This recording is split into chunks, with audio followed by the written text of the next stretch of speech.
So let's look at this problem. Once again, a previous one from the topic kinematics. It says the trajectory of a projectile in a vertical plane.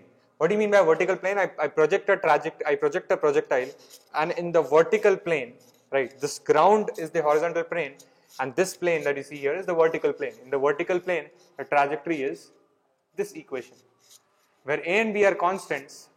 These are constants, and x and y are respectively the horizontal and vertical distances from the point of projection.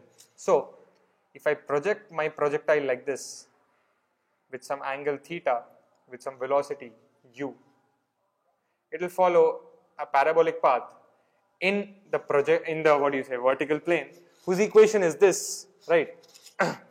And this point being the origin, if the body is here, its coordinate being x and y, so the distance, horizontal distance is x, and the vertical distance of the point is y, right, from the point of projection. That is what the statement means. You need to find the maximum height, this maximum height 10, and you also need to find the angle of projection, this theta, with the horizontal, right. So first of all, you should know the formula for horizontal, for maximum height. It is nothing but u square sine square theta by 2g.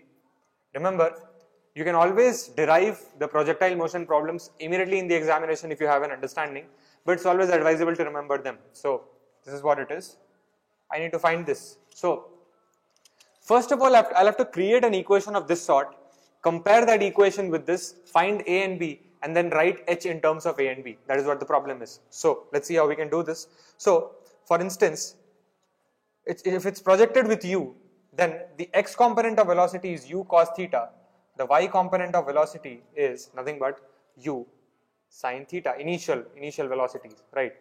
If you want to find how much of x it has gone forward, then let it take a time t. Let it take a time t to reach this point. In this time t, it has gone forward by a distance x. So this distance x is nothing but speed into time. So it is u cos theta into t. So I can say t from this equation is nothing but x by u cos theta. If I want to know how much of y it has gone above, right, then I'll use this initial y velocity. My height is y, right, and I'll use the second equation of motion, which is y is equals to u initial, which is u sine theta into t minus half gt square. Why minus half gt square? Because g is downwards and h is upwards, right? So vectorially you will get this minus sign when you substitute values. So if you replace t with x by u cos theta, you will have u sine theta into x by u cos theta minus half g into x square by u square cos square theta, right. So if you finally write this equation, your y will be nothing but u gets cancelled, so it will be tan theta into x minus, you'll have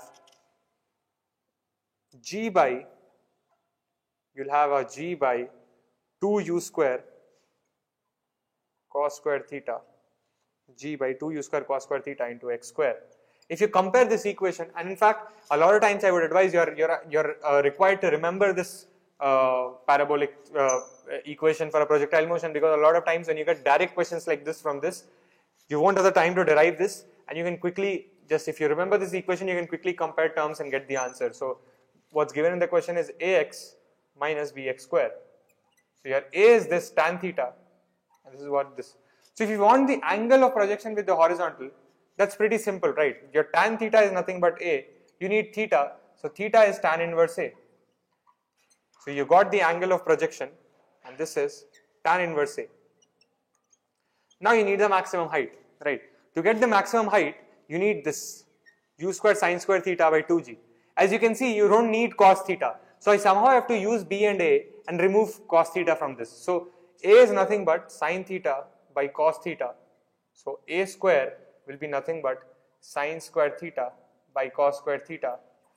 If I can divide a and b, or if I can divide a and b, because your b is nothing but g by 2u square cos square theta. So if I can divide a and b, I'll get rid of cos theta, and that is what I need, right?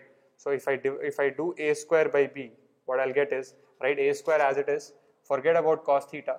So you have this, and then you have into 2u square, and then you also have a g here, because this will be g by 2u square, right? But you need u square sine square theta by 2g, and right now what you have is, you have a square by b is equals to 2u square sine square theta by g.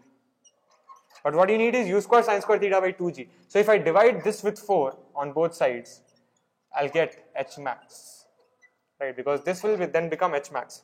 So the answer to this question is a square by 4b. Maximum height is nothing but a square by 4b.